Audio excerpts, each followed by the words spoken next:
Hi, my name is April May, and my story started when I was a kid, and I had a single mother. I was one of 6 kids and the oldest, and I was also from a line of diabetes. My grandfather was diabetic. Also, my grandmother was also had cancer as well, and so there was a lot of health problems. And I got the gene of diabetes.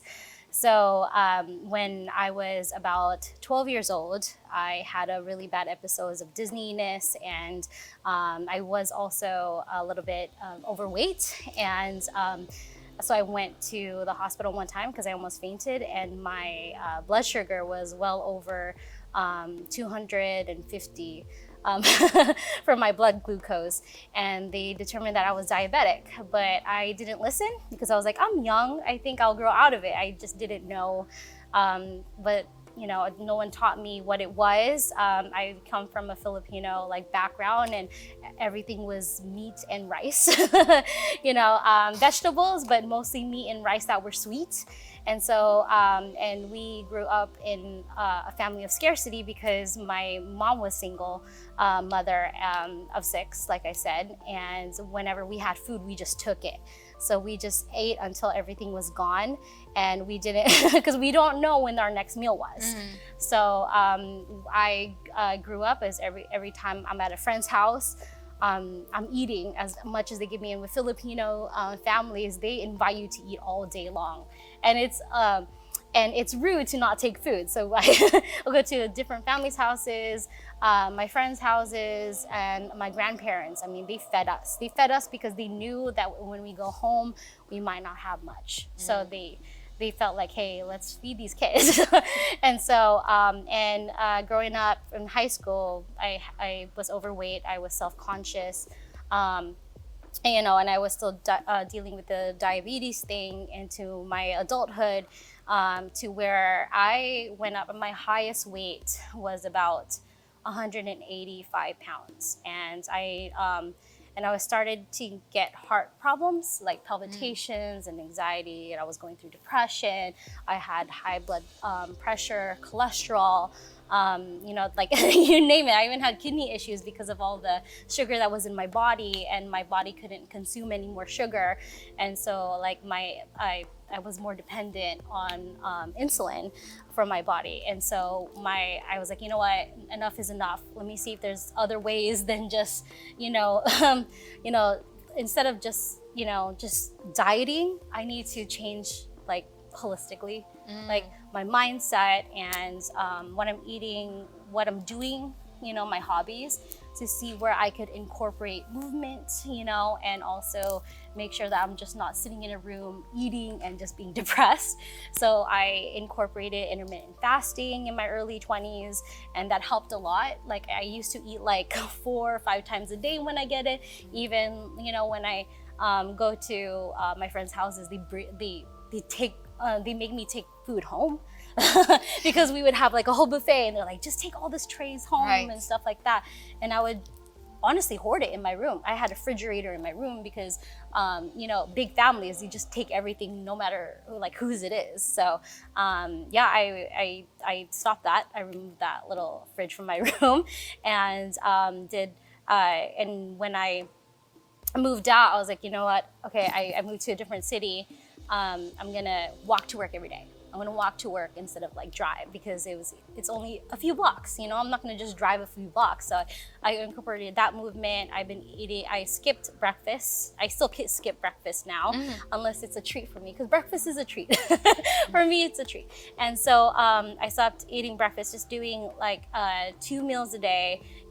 Sometimes I do a 36-hour fast, a couple times a week. And then I went down to 150. I lost 30 pounds. Wow. That way I did, but I felt like it wasn't enough, because I was diagnosed with type 2 diabetes, and I feel okay, but what's next?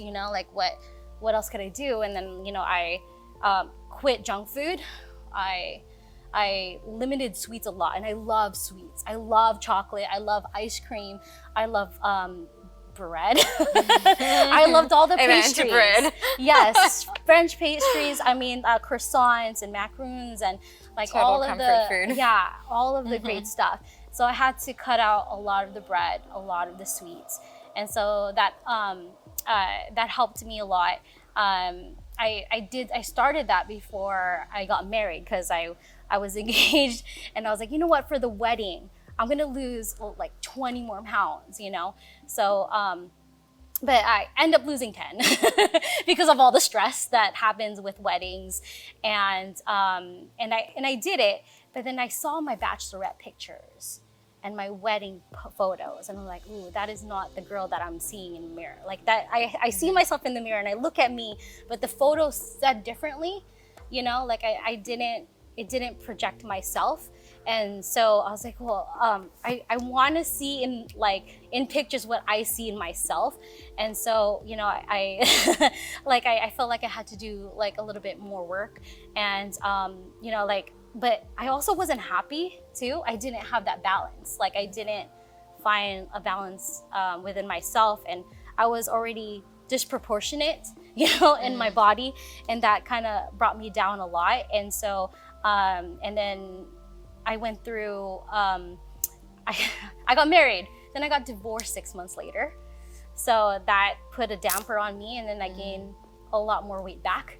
You know, it did, I felt like I went 10 steps forward and then 15 steps back, because then I gained a lot of the weight back, not all the way to my 180s, but I gained a lot of weight back. And so I left California after my divorce, came to Portland 4 years ago, 2 weeks before the pandemic. Oh, wow. And I had a job lined up, and they furloughed everybody. So I was now unemployed in a city I've never been to, because I just picked Portland out of a whim, because I was like, I need a change in my life. I just need a complete change, like a new scenery, like a new start. And I was scared. I felt like I needed to be vulnerable to feel stronger. So I just needed to just like, okay, let's just move somewhere where no one knows me. And I was like, yeah, Portland's beautiful. You know, I've been here maybe once to visit for a weekend, and then, you know, and I knew no one here. So I was like, yeah, perfect. And so then, you know, being in Portland with all the nature, it was just natural to be healthy.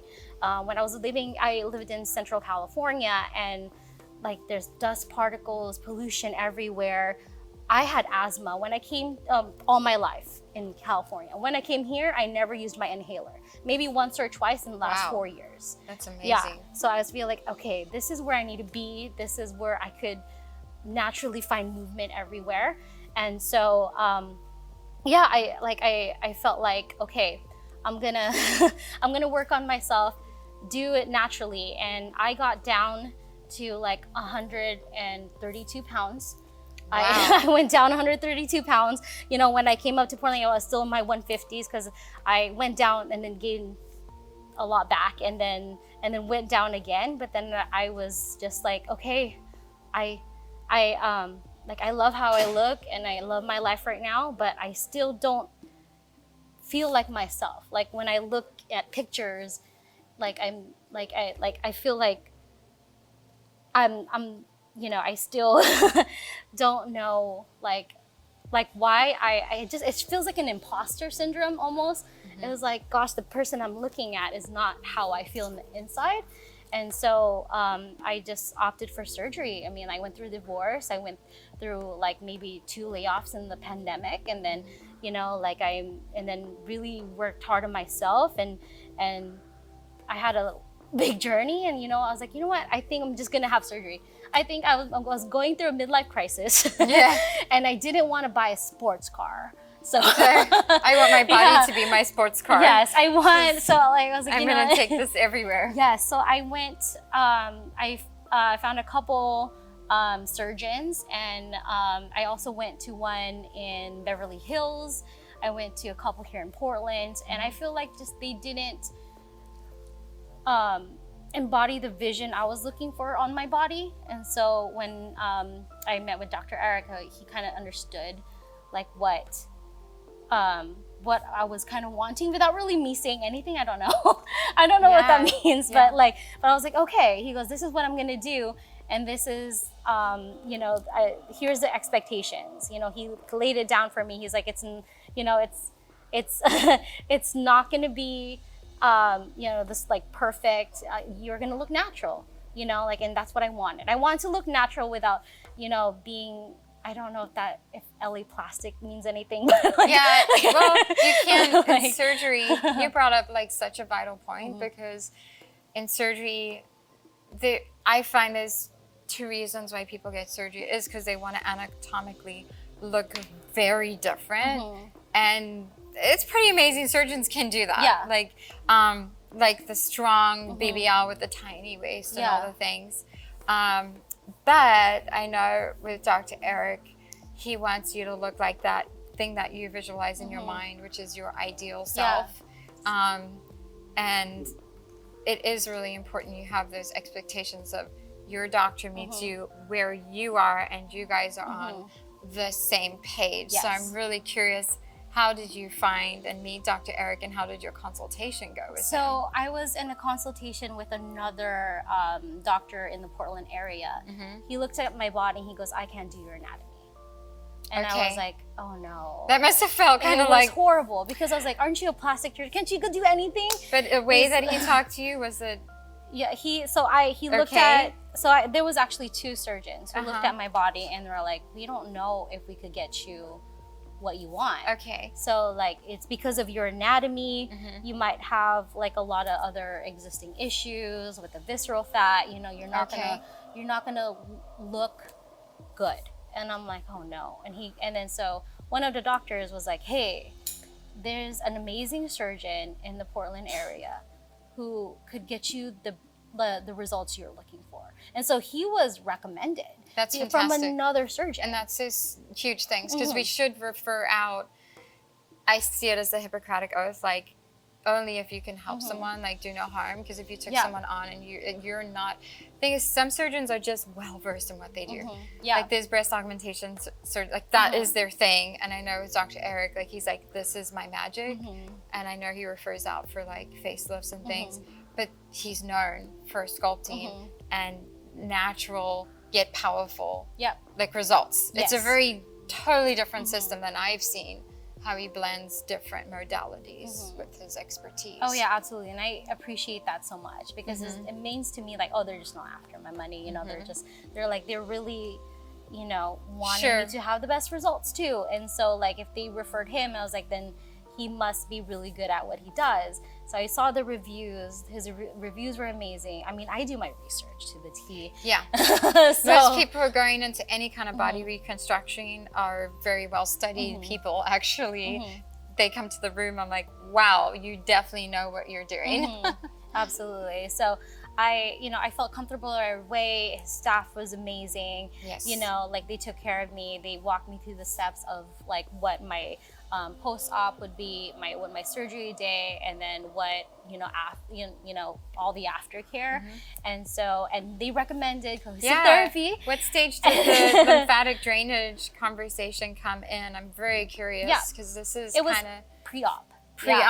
This is part of the movement we're working on with surgeons, and we met Dr. Eric whenever there's a surgeon, we send a referral letter. Hey, this is who we are, this is what we do. And he's one of the very intelligent surgeons that got a hold of us. And I say that because, really, America, it's like the only area where we do not emphasize lymph drainage enough. And anywhere, Mexico, Colombia, it's not even a question or a conversation. Like, you just go into that program. And that is what I believe is completely setting Dr. Eric apart. He said, I have to have this in my clinic or referred out. Currently, it's, both, combination. And so, I'm very curious how he had that conversation with you and how he said it would help you. And also, like Gepina method, lymphatics, cohesive therapy, we kind of go over that in comparison to just any lymph drainage, because I know there's a specific reason why surgeons will refer to a particular lymphatic drainage therapist based on what their style of recovery is. Right. Makes sense? Right. Yeah. So when I went to other consultations with other surgeons, they didn't even mention lymphatic, massages, like at all. But Dr. Eric and his team mentioned it day one. And so they're like, hey, you know, and we recommend at least 10 sessions for you at the very least. And I'm like, okay. I was like, but massages, you know, like, I don't know how much that would help, you know. They're like, you will need it. You'll need it. You need it to, you know, for your body to heal and to move. And then I was like, well, okay, we'll see. The only thing I was like, oh, there's just another thing I have to get, you know. And that's what was just kind of going through my head, just because I was already scared about the surgery itself. I already had anxiety about it and wondering if I should really do it or not. But they really stressed the fact that they're like, hey, you know, it's going to help you. It's going to aid you in your healing journey. And I was like, okay, I'll think about it. And then I think it was like the week prior to surgery. I was like, okay, like if they're really recommending 10, then at least, you know, let me see if I could like get like 6 or something and see where it goes, you know. Like let me see like what it does for me first, and then maybe we'll get more. And so and then so when I called, I was like, oh, okay, give me 6. The first, you know, if I could go to this part now, but the first time I had my session with you, I wasn't able to move. Like I was just very, I was hunched over. I couldn't move my arms. I couldn't move anything on my body. I was walking very little steps. One session with you, and I could put my arms up, and I almost cried. When you left the room to let me get dressed again, I was like, oh my God, I could lift my arms, and it was like the biggest deal, like to me.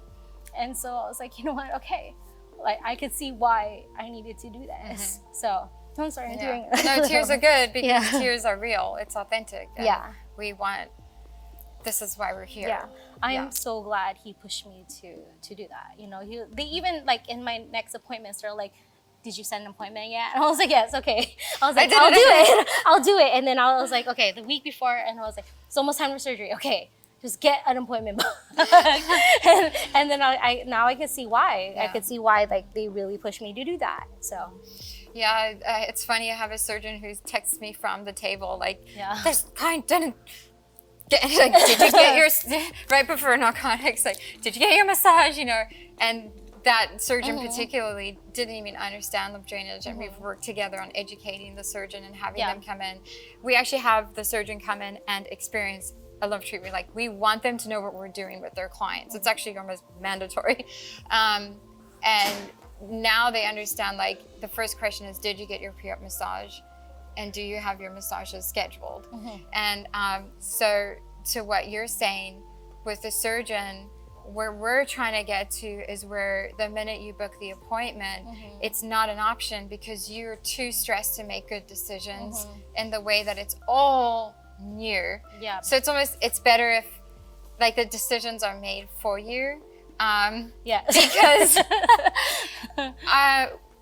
we kind of know what you're going to go through, so as a surgeon, and there are reasons why sometimes, you know, we don't want to get too deep into what's going to happen because everyone has a different recovery process. And so if you get too heavy into all the things that can go, you know, difficult, that doesn't always happen. And especially when you do preoperative body work, because then you're familiar with the body work that you're going to receive. There are no contraindications of what you can do for the most part. And you know what you're walking into, and you have your self-care harm routine. You've got your tea, you got your bath salts, you got love those. All the things. I feel that saved me between appointments because I was like, the tea, you know, lymphatic tea. It helped me drain out a lot. I mean, like every time I drank it, I felt like like a relief after, you know, like after I pee. I mean, like it's just, I was like, oh my goodness, like this like feels, I weighed myself every single time, you know, like 50 times a day. And then I felt like I could see the numbers, you know, you could just see the numbers going down. And then like when I have swelling, you know, like I go into like the Epsom salt bath that, you know, the salts that you gave. And I just felt like every, ingredient, or I don't know what is, or all the ingredients have a very specific reason. Exactly. And all of them are sourced in a very specific way. And we go with naturopathic medicine standards. In other words, the herbal tea company we're ordering from, my naturopath down the road is using that company. The salts are certified clean. we know, like, that is why I created the product line. I was like, no products, because I know what it takes to put it together. But it does have to be a certain grade to actually work in the way you want it to work. And I studied all the herbs and even ran it through a naturopathic doctor. And these are the herbs that are safe, effective. Arnica is great in tea, but there's too many contradictory things that I've read and studied with taking it internally. So it's very much client's option. But yeah, the fennel, the anise, all the things digestive, all the things internally lymphatic that the cells have to cleanse.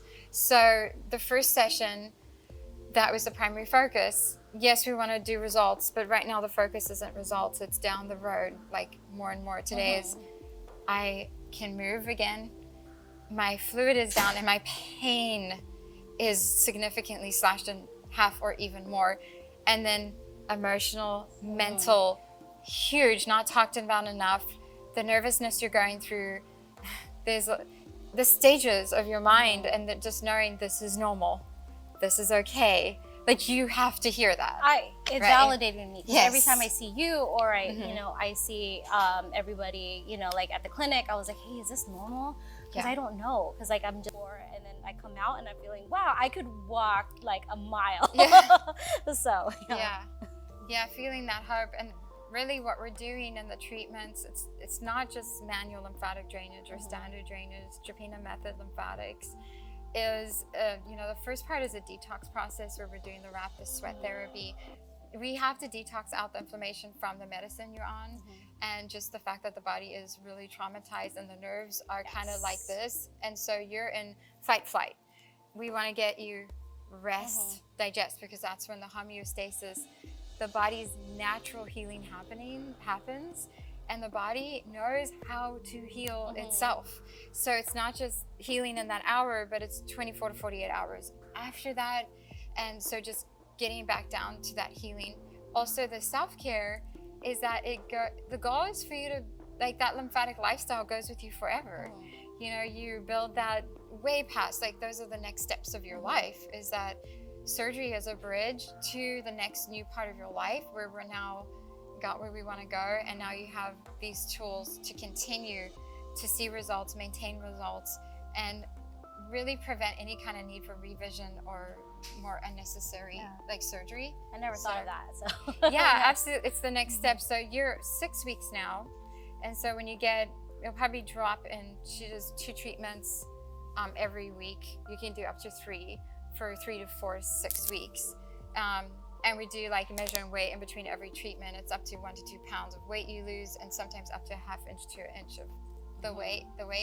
But then you'll start to stabilize, and then it's like, what are the next steps? And then it's lymphatic drainage for just wellness once a month. And then it's getting you to where I want to come in, not because I need to come in, because your lymph is doing all the work for you. I don't need my garments. I like my garments. So because when the body does the lymph drainage work and it's all moving again, it's very natural, and we won't need garments anymore, all of that. But that is, kind of the next step for you, so that when you're at the end of that, what's next is more amazing healing for you. So I think you touched on so many vital things in your journey, and what is next for you in your journey, you thought about it? I mean, like, I'm with that 1 month post-op, so I just want to, I want to see the results, but I just want to feel like I'm myself again, and I'm slowly getting there, like I'm walking, I'm moving, I have that mobility, and like, I want a healthier, happier me. I don't know. And what's your, sometimes we say we want to feel like ourselves, but sometimes it's a whole new version of ourselves. Yes. Yeah. And so, better version. do you think that's mind, body, spirit? Oh yes, absolutely. All of the things. Yeah, all of the things. All of the, like, I see in myself, I just want to kind of just bring out. So, how do you feel those things will affect and influence the people around you that you work with and coexist with? Well, they'll definitely see a happier me. Yeah. Like, I just, I feel like I'm bringing out my personality without worrying about how I look right now, because I feel like that's going to be taken care of. That's fantastic. So. And that's I think we kind of talked about a little bit before we started, I think was so vital is the gap between pre-op. There's a part of it, you're with your doctor a lot, so there's a lot of confidence and interaction, but post-op, how many post-op follow-up visits did you have? Because you didn't have any really complications. No, so I had about two. Two, how far apart? So 3 weeks apart. 3 weeks apart. So if April decided to not do massage, she would be completely on her own through this entire 6 weeks. I don't know how people survive completely alone, because your doctor's following up, but your doctor's a plastic surgeon. They're not a lymphatic drainage therapist, and so we've studied lymph drainage in the way that a doctor has. So at least I obsessed about it and love it, and so that is, we like want to be that net. It's not just your sessions, and between sessions, clients are nervous or whatever. It's like, pick up the phone, like problem with your garment, pick up the phone. And that's why we added compressions and all the things to that. So I just wanted to talk to that, because that is, that like desert of 6 weeks, you do not want to go through that on your own. And I will say, not to compare ourselves to other lymph drainage therapists, are wonderful, but that's the emphasis with what we want to do, is become a journey for you to the next step. So thank you, April. It's a total aftercare program with Cohesive. It is, and it just gets better and better. Yes. There's so much more to come. I can't. Yeah. Thank you so much. Yeah. Thank you. Okay. Did you want to